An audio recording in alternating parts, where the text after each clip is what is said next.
Dear students, अस्सलाम वालेकुम। आज हम एक और केस स्टडी देख रहे हैं एंटिटी रिलेशनशिप डायग्राम से रिलेटेड। और इसमें मैंने ऑलरेडी एक सिनेरियो इंस्टीट्यूट से रिलेटेड सिनेरियो यहाँ पर उसकी डायग्राम यहाँ पर मैं जो है वो ड्रॉ की है। ज़रा इसकी एंटिटीज़ आपके सामने देखिए। Student, course, teacher, department, chairman, और यहाँ पर टीचर की एंटिटी डिवाइडेड है डिफरेंट फर्दर एंटिटीज़ में।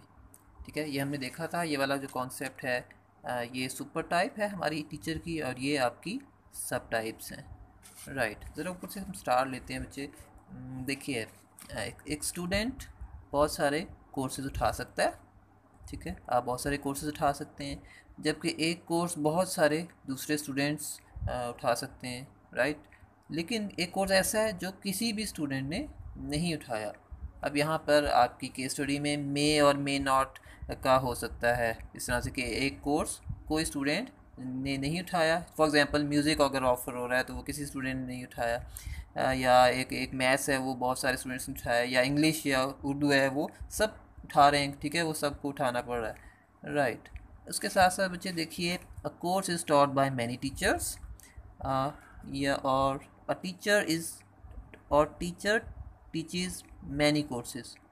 ठीक है, ये यहाँ पर एक टीचर बहुत सारे कोर्सेज पढ़ा सकता है, या एक कोर्स बहुत सारे टीचर्स पढ़ा सकते हैं। यहाँ पर भी आपका मैनी टू मैनी का रिलेशनशिप है, जबकि यहाँ पर भी आपका मैनी टू मैनी का रिलेशनशिप। लेकिन यहाँ पर ऑप्शनल मैनी है, यहाँ पर मैंडेटरी मैनी है।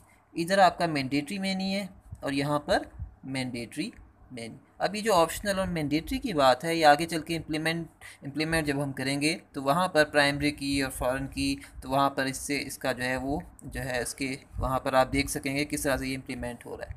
अब ज़रा देखिए, ये आपके पास एक रिकर्सिव रिलेशनशिप है। एक स्टूडेंट का उसी के साथ रिलेशनशिप बन रहा है और स्टूडेंट रिप्रेजेंट कर रहा है। एक स्टूडेंट हो सकता है क्लास में परफेक्ट है या मॉनिटर है, वो बाकी तमाम स्टूडेंट्स को क्लास को रिप्रेजेंट कर रहा है। तो एक स्टूडेंट ऐसा है जो बहुत सारे स्टूडेंट को रिप्रेजेंट कर रहा है, और एक स्टूडेंट उनमें से एक ऐसा है, आप कोई भी एक दूसरा एवरेज स्टूडेंट ले लें जो किसी भी स्टूडेंट को रिप्रेजेंट नहीं कर रहा। उसकी वजह से यहाँ क्या आ गया, ज़ीरो आ गया या ऑप्शनल आ गया। जबकि इस तरफ है आपका मैंडेटरी वन। ये मैंडेटरी वन क्या शो कर रहा है कि एक स्टूडेंट आपका जो है वो रिप्रेजेंट होगा किसी एक ही स्टूडेंट के ज़रिए से। ये बात नहीं है कि आपकी क्लास में 2 मॉनिटर्स हैं या 3 मॉनिटर्स हैं, एक ही होगा, देयर इज़ ओनली वन। ठीक है, जो कि राइट। उसके बाद बच्चे ज़रा देखिएगा, हमने जो इसमें एंटिटीज़ बनाई हैं। Department has many teachers. एक डिपार्टमेंट में बहुत सारे टीचर्स हो सकते हैं, और एक टीचर एक ही डिपार्टमेंट से बिलोंग करेगा।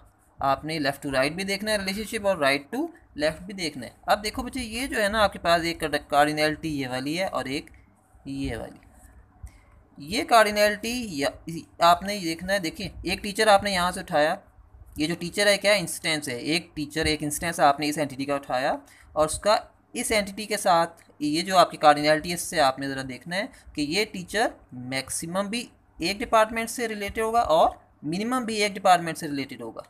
ठीक है, अब आप ज़रा इस वाली कार्डिनैलिटी को देख लें, मगर इस डिपार्टमेंट के लिहाज से एक डिपार्टमेंट आपने यहाँ से पिक किया। ठीक है, ये एक डिपार्टमेंट में कम से कम एक टीचर होगा या फिर मैनी टीचर्स हो सकते हैं। राइट, तो ये आपका रिलेशनशिप हो गया 1 to मैनी। और 1 to मैनी में इस तरह से होता है कि इसकी जो प्राइमरी की है वो यहाँ पर एज फॉरेन की आ जाती है टीचर के टेबल में। इस तरह से ये दोनों जो एंटिटीज़ हैं, ये टेबल्स हैं, वो रिलेट कर रहे होते हैं। राइट बच्चे, ये अब है आपके पास department has only one chairman. हर डिपार्टमेंट का एक ही चेयरमैन होगा, या हर कॉलेज का जिस तरह होता है, हर कॉलेज में एक ही प्रिंसिपल होता है। ठीक है, तो यहाँ पर तो इस तरह से 1 to 1 मैपिंग की काफ़ी सारे रिलेशनशिप्स हैं। जिस तरह एक कंट्री में एक ही कैपिटल होगा। ठीक है, तो इस तरह से बिल्कुल इसी तरह से ये भी है, एक चेयरमैन है अगर तो उस एक ही डिपार्टमेंट का होगा। एक डिपार्टमेंट है तो लाजमी उसका एक चेयरमैन होगा। तो इसे हम कहते हैं एग्जैक्टली वन या 1 to 1 रिलेशनशिप। यहाँ टीचर की एंटिटी फर्दर देखिए डिवाइड हो रही है। अब इनको डिवाइड करने का क्या मकसद है? देखें, अगर आपका एक फुल टाइम टीचर है, इसकी कुछ अलग से एट्रीब्यूट्स हो सकती हैं। सपोज़ अगर पार्ट टाइम है, देखिए फुल टाइम है अगर, और उसका तो उसकी कुछ अलग से एट्रीब्यूट्स हो सकती हैं। पार्ट टाइम है तो उसके अलग से हो सकती हैं, विजिटिंग है उसके अलग से हो सकती हैं, इसकी इनकी हो सकती हैं जनाब कितने घंटे एक टीचर ने काम किया, कितने, ठीक है, इवनिंग में किया, मॉर्निंग में किया, फिर विजिटिंग ने कितने आवर्स जो है पढ़ाया। और यहाँ पर आप पार्ट टाइम अगर कर रहे हैं तो हो सकता है कि वो जस्ट इवनिंग में अवेलेबल हो, ठीक है। इससे रिलेटेड एक और आपकी जो है वो एक और एट्रीब्यूट आ सकती है। फुल टाइम है तो फुल टाइम का अलग से वो, यानी तीनों के जो पैरामीटर्स हैं, एट्रीब्यूट्स हैं, वो आपके डिफरेंट हैं। और अगर आप इस तरह से डिवाइड नहीं करेंगे इस टीचर के एंटिटी को, तो कुछ ऐसे एट्रीब्यूट्स होते हैं, फॉर एग्जांपल आर्स है। अब आर्स फुल टाइम में हम काउंट नहीं करते। फुल टाइम अगर फैकल्टी आपके पास है तो वो उसने तो सैलरी लेनी है जितने टाइम भी वो पढ़ाएगा, ठीक है। तो वो वाला जो आर्स वाला एट्रीब्यूट है, कॉलम है, वो आपका नल जा रहा है, उसमें नल वैल्यू है, ज़ाहिर है फिर वो वेस्ट हो रही होगी। तो इसलिए चूँकि वेस्टेज से आपने डेटाबेस को बनाने का मकसद ही ये है कि आपने रिसोर्सेज को आपने सेव करना है। जो आपकी एक्स्ट्रा जो आपकी हार्ड डिस्क है वो ज़ाया हो रही है, बाइट्स जो आपकी कुछ फील्ड्स हैं जो जिनमें नल आ रहा है, और नल जो है वो कंप्लीट आपकी फील्ड वेस्ट हो जाती है। अगर एक फील्ड आपकी सपोज 2 बाइट्स ले रही है, 4 बाइट्स ले रही है, तो वो हर एक रिकॉर्ड के सामने वो नल आ रहा है अगर फिगर, तो वो आपकी वेस्ट हो रही है, ठीक है। अगर 100 स्टूडेंट्स हैं क्लास में, ठीक है, या 100 टीचर्स हैं, उनमें से जनाब 2 जो हैं वो आपके दो आपके सपोज ये वाले हैं, ये बाकी फुल टाइम पर है, तो फिर वो जो आर्स वाला है वो फिर आपका वेस्ट जा रहा होगा, सबके उसमें वेस्ट जा रहा होगा। तो इसलिए बेहतर होता है कि आप इसको डिवाइड कर लें। तो ये आपकी बचे है सब टाइप, सब एंटिटी कहलाएगी सब टाइप, और ये भी सब type, and this one is super type. और जबकि इनको आप लिंक कैसे करेंगे, इसकी जो प्राइमरी की है टीचर की, वो टीचर आईडी यहाँ पर भी होगी, ठीक है, टीचर आईडी यहाँ पर भी, और वो 1-on-1, जिस तरह ये 1-on-1 रिलेशनशिप है आपका, बिल्कुल इसी तरह से आपका ये भी आपके 1-on-1 रिलेशनशिप के साथ मैप होगा। और जाहिर है जब आपने एक टेबल को डिवाइड कर दिया ना डिफरेंट टेबल्स में, तो आपको लिंक करने के लिए कोई एक कॉमन एट्रीब्यूट होना चाहिए, और वो आपकी प्राइमरी की होगी, जो कि टीचर आईडी यहाँ पर भी होगी, टीचर आईडी यहाँ पर भी होगी, तो वो आपकी डायरेक्ट उसके साथ लिंक हो रही होगी। दूसरी बात, आपके जितने ये रिलेशनशिप्स हैं ये वाले, देखिए ये हमेशा वर्ब में होते हैं, या तो ये देखें ये आपका पैसिव वॉइस में है, ये एक्टिव वॉइस में है।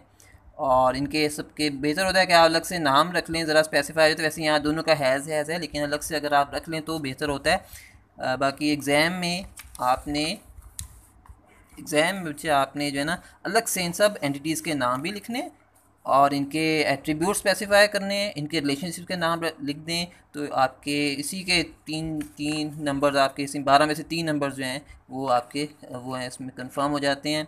उसके बाद फिर आपने जो भी डायग्राम बनाई हो इस तरह से रिलेशनशिप्स करके, वो फिर आपके 8 या 9 नंबर्स में कंप्लीट हो रहा होता है, राइट। इसे हम कहते हैं जी इज़ा relationship.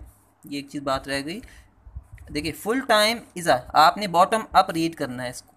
Full time is a teacher, part time is also a teacher, visiting is also a teacher. जबकि ये आपका जनरलाइजेशन की तरफ है, बॉटम अप इसे को हम कहते हैं जनरलाइजेशन। जबकि अगर आप टॉप बॉटम देखें तो ये क्या है, स्पेशलाइजेशन। नीचे की तरफ आप स्पेशलाइजेशन की तरफ जा रहे हैं, और बॉटम अप से आप जनरलाइजेशन की तरफ जा रहे हैं। जो कॉमन एट्रीब्यूट्स हैं आप उनको नॉर्मली यहाँ प्लेस कर देते हैं, ठीक है। जो एड्रेस है, CNIC है, इस तरह की चीज़ें, और जो स्पेसिफिक पैरामीटर्स हैं पर्टिकुलर, वो हर एक एंटिटीज़ है, वो उनको आप यहाँ प्लेस कर देते हैं सब टाइप एंटिटीज़ की में, राइट। होपफुली कि आपको चीज़ें क्लियर हो गई होंगी, क्योंकि ये इसकी खासी वेटेज है डेटाबेस में ERD की, तो इसलिए मैंने कोशिश की है कि आपको एक और स्टडी करवा दूँ इसकी प्रैक्टिस जो है।